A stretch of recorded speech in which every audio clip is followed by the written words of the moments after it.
Hello my dear viewers, Saber Hussain again with a new lecture. Today we're going to look at grades and pay structure.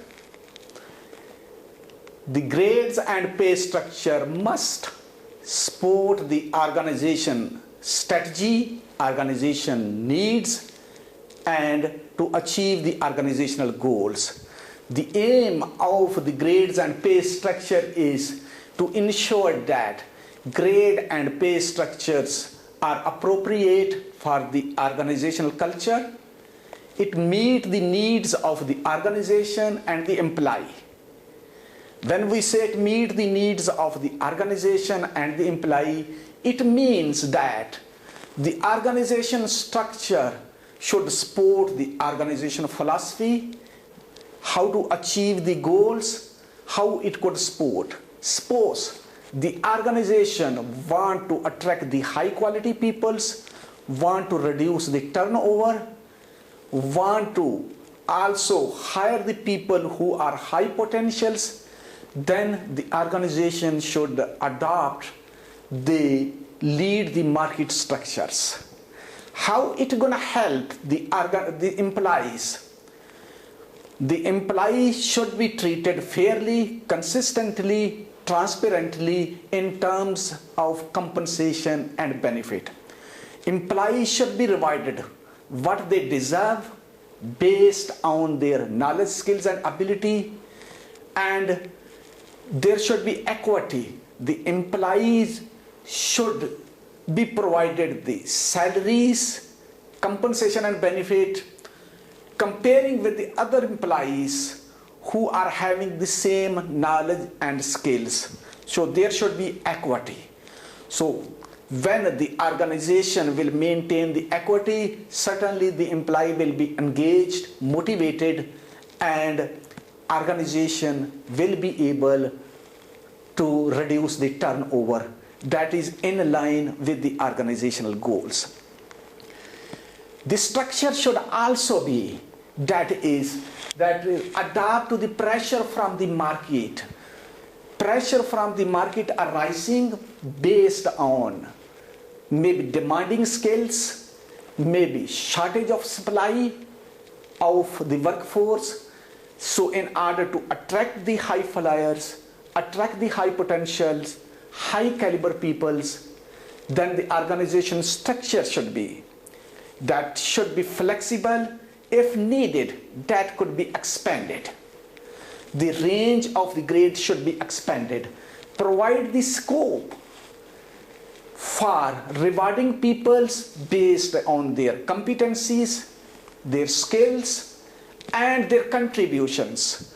So the spread range should be enough wider that if the organization is not going to promote the employees, then the organization should increase the salary within the grade range. And at the end, they control the pay and the budget. At the end of the every years, mainly the organizations are preparing the budgets. That is related to the people cost. So increases are incorporated in the budget. So the grades and pay structure should control the budget.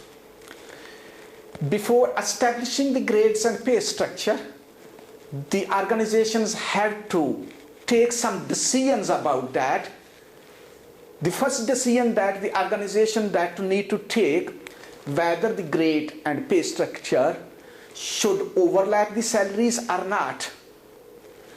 In the first table, it is overlapping the grade 1 range going to end at 1,199, and in the second grade is going to start 1,600. So the grade ranges are here overlapping, and in the second table it is not going to overlap.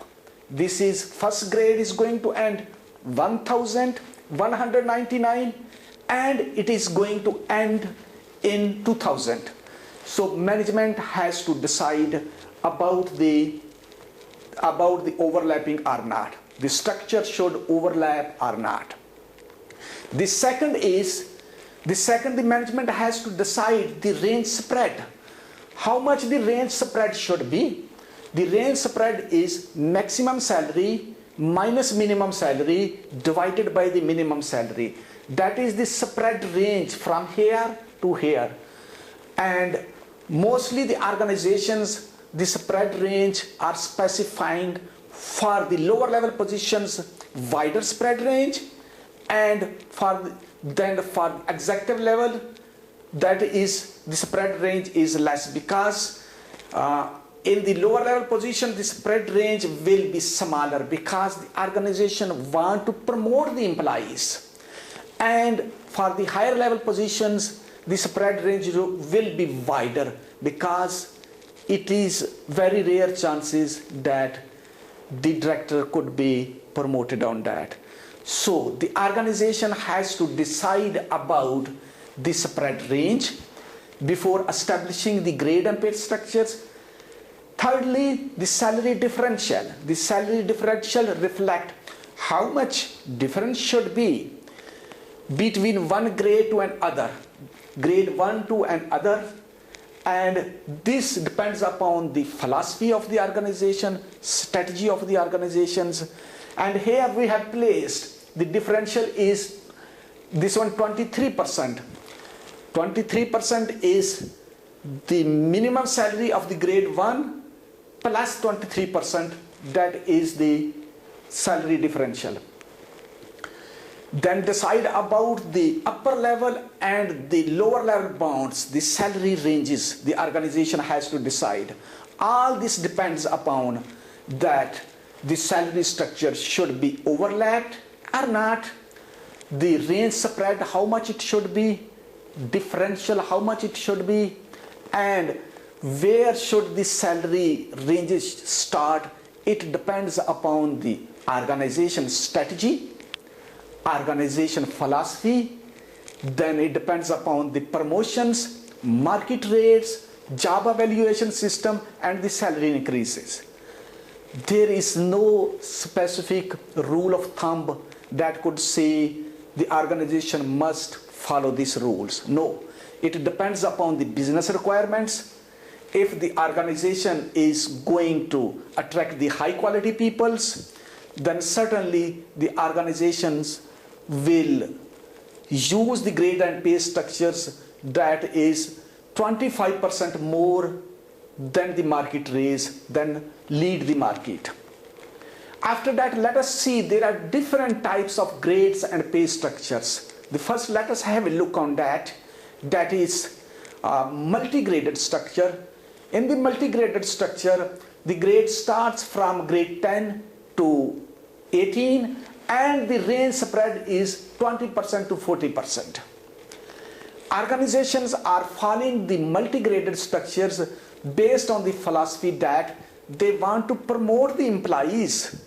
They want the employees' promotion could motivate the employees, could engage the employees, and the employees have the opportunity to demonstrate their knowledge and skills when they are promoted to the next levels, and then that could also reduce the turnover. So there are multi-graded structures that is being used by the organizations. There is another example of the grade, that is broad graded structures. In the broad graded structures, organizations believe that the grades and pay structures, they should delayering. There should be a span of control. There should be look into the span of control and change of chain of command. They want the employee should approach to the management very quickly, and it also depends upon the business. Some business like retail sale business, there are not much layers. There might be some sales rep, then supervisor, manager, and also the executive. So they are using the broad graded structure. Broad banded structures, that is used where mostly the peoples are receiving the same salaries, and in the broad graded structures the organizations do not believe on the promotions. They might increase the salaries. The organizations could move employees from one project to another project based on their competencies, and they could increase the salaries within the broad banded structure. The broad banded structure could be 4 to 6 grades, and the spread range could be 50 to 80%, and sometimes it goes more to above 100%. Then there are, this one is job family structures. In the job family structures, the grades and pay structures are established by function. Each function will have its own grade and pay structure, and that is very rarely used nowadays. Career family structure. In the career family structures, the organizations establish the career path of the employees. So employees will have the opportunity, they could see where they are and how they could be promoted. There will be about 6 levels, and each level in horizontally having the same worth and size of the job. Then pay spine. Mostly in the public sectors, the pay spines are used, these grades and pay structure. Within the grades, there are some points, and every year the employees' salaries are increased 2.5% to 3% based on the organization's guiding principles and also the strategy. Mostly and mainly, predominantly, those are used in the government sector. Spot rate. Sometimes the organizations, they do not have the grades and pay structure in place. They bargain the employee, they look into the market rates, and then they decide about the salary. And then lastly about the executives. Mainly the grades and pay structures are not applied for the executive positions such as CEO. These are not going to apply. They have different based on the market rate, based on the last salary of the executives, and based on the requirement and the demand of the employee. So we have seen different grades and pay structures. What grade and pay structure should we follow? It depends upon the organization philosophy, organization strategy, pay policy, market rates, and also the promotions. And some organizations might be using that is caste leadership strategy. They are focusing on the people caste. They don't want to give the increase to the employees. On the other hand, the organizations, they want to attract the high quality peoples, and they want that the high quality people will offset the high performance. Then they will think that they are more engaged, and if they will give the salary to the employees more than the market rate, their turnover will be lower. That will offset the cost that they are giving to the employees. So it depends upon that. In the present grade and pay structures, we are using here the structure that is overlapping, and the organization has 12 grades, and on the upper levels, executive levels, the range spread is that is 60%. For the lower levels, for the first line manager, second line, or the staff management, that is 50%.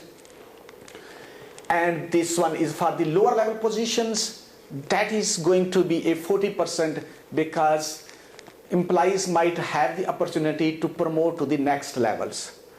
So by this way, you can able to establish the grades and pay structures. The question is, how many grades should be, and how much the differential should be, from where the upper and the lower bounds, the range should start, and how much the differential should be. Again, there is no rule of thumb. It depends upon the organization philosophy, organization policy, and the compensation and benefit guiding principles. Based on that, these are established. And also it depends upon this job evaluation scores. While you have evaluated the jobs, you have placed the brackets in points. If you can see my preceding lectures about the job evaluations, specifically the point factor methods, you can decide about that there. And then the responsibilities. By this way, hopefully you will be able to establish the grades and pay structure. Again, there is no specific rule for that. While establishing the grades and pay structures, you're gonna look at the current salaries of the employees, then evaluate the jobs, look into the market rates, see the strategy of the organizations, see the promotion strategy, salary increases. Based on that, you're gonna decide how many the ranges should be, start range and end range, what will be the that is range spread, how much the differential should be, and how many grades should be. And then you can also link with that the educations with the grades. That will help you while hiring the peoples, while promoting the peoples to the next levels. So if you need a persons with a fully competent persons with as per the management requirements, so you can see that you're gonna give the employee salary that is midpoint management, and these are the academic qualifications and the number of years experience that you're gonna link. And lastly, when you have established the grades and pay structures, you're gonna evaluate how successful it is. Is this the grade and pay structure that is implemented? After 1 year, you can see, you can calculate all the employees' salaries, to take the salary, base salary of the employees, then divide by the compare ratio. That is the midpoint management. The midpoint management will come up the compare ratio. Compare ratio is a short for the comparative ratio. So comparative ratio means the organization is going to give the fully competent employees the midpoint management. Now you will evaluate the salaries of the employee. When you will divide employees base salary divided by the compare ratio, if the salaries are 100% most of the employees, so your pay policy is in line with the organization strategy. If the compare ratio is more than 100%, then the organization is paying to the employees that is more than what the organization is strategy. So you need to deaccelerate the salary increase. If the salary range, that is compare ratio, is less than 100% of the managers, like this one is the HR managers, his compare ratio is 90%, you can accelerate the salary increase of the employees. So by that way, you can also evaluate after 1 year the grades and pay structure, how it is beneficial, how it gonna give the benefit to the organization, your budget, people cost budget is in control, and this your structure will support. These are the references I have got, and these are the videos that you might watch on that could help you. And at the end, I could say there is no rule of thumb. In order to establish the grades and pay structures, look into the organization philosophy, look into the organization policy, then establish whether your organization is going to overlap the ranges, salary ranges or not, then decide about the range spreads, salary differentials. Mainly the salaries for the employees start from the minimum salary as per the labor law. Mostly it happens that you can start at the minimum salary of grade 1. So then you can establish the grades and pay structures. Again, there is no specific rules. I hope this lecture will help you to understand the grades and pay structures, help you to establish the grades and pay structures in your company. And this brings to the end of my lectures. We will see you next time. The next topic, that will be a base pay system, and very soon I will come up with this lecture. Thank you very much for watching this video. Hopefully this video will benefit you.